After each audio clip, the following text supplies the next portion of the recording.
प्रभाग क्रमांक 23 मधील भाजप उमेदवारांच्या प्रचार कार्यालयाचे उद्घाटन नाशिक महानगरपालिका सार्वत्रिक निवडणूक 2025-2026च्या पार्श्वभूमीवर प्रभाग क्रमांक 23 मध्ये भारतीय जनता पक्षाच्या प्रचाराला वेग आला आहे। भाजपच्या अधिकृत चारही उमेदवारांच्या प्रचार कार्यालयाचे उद्घाटन आमदार देवयानी फरांदे यांच्या हस्ते मोठ्या उत्साहात पार पडले। यावेळी उपस्थित नागरिक व कार्यकर्त्यांना संबोधित करत आमदार देवयानी फरांदे यांनी प्रभागाच्या सर्वांगीण विकासासाठी भाजपच्या चारही उमेदवारांना एकसंघपणे विजयी करण्याचे आवाहन केले। भाजपचे पॅनल मजबूत असून केंद्र व राज्य सरकारच्या विकास कामांचा थेट लाभ प्रभागात पोहोचवण्यासाठी चारही उमेदवारांना मोठ्या मताधिक्याने निवडून देण्याचे त्यांनी आवाहन केले। या कार्यक्रमावेळी आमदार देवयानी फरांदे यांचा वाढदिवसही कार्यकर्त्यांकडून साजरा करण्यात आला।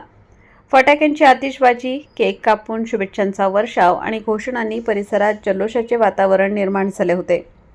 या उद्घाटन सोहळ्याला माजी महापौर सतीश कुलकर्णी, उमेदवार रुपाली यशवंत निकुळे, मंगला प्रकाश नन्नावरे, संध्या अभिजित कुलकर्णी, चंद्रकांत कारभारी खोडे, भाजप शहराध्यक्ष सुनील केदार, यशवंत निकुळे, चंद्रकांत खोडे, प्रकाश नन्नावरे, वैभव कुलकर्णी यांच्यासह भाजपचे अनेक पदाधिकारी, कार्यकर्ते आणि नागरिक मोठ्या संख्येने उपस्थित होते। माझे हात बळकट करा।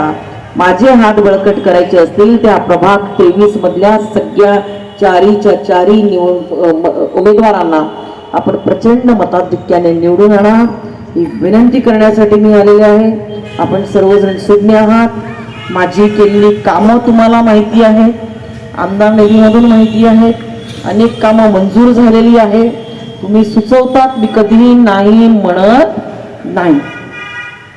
आणि त्यामुळे आपल्या सगळ्यांना विनंती करेल की तर प्रत्येकाला बसलेल्याला मी जातीनिशी म्हणजे प्रत्यक्षात ओळखते आणि त्यामुळे मी आपल्याला विनंती करेल की 100 मतांचे तर तुम्ही प्रत्येक जण मालक आहातच, इथे बसलेले आहात की नाही?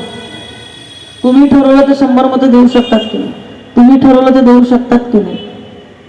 मला असं हात वर करा की जो 100 मत इथं देऊ शकत नाही, आणि हात वर करा की जे मला 100 मत गोळा करून देऊ शकतात। चला, ए उलटा फोटो काढा रे, तुमचा हात खाली झाला।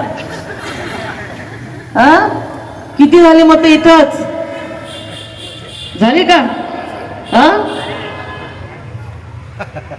नाना निश्चिंत येणार, मी तुमचा आशीर्वाद घेण्यासाठी ह्या ठिकाणी आलेली आहे।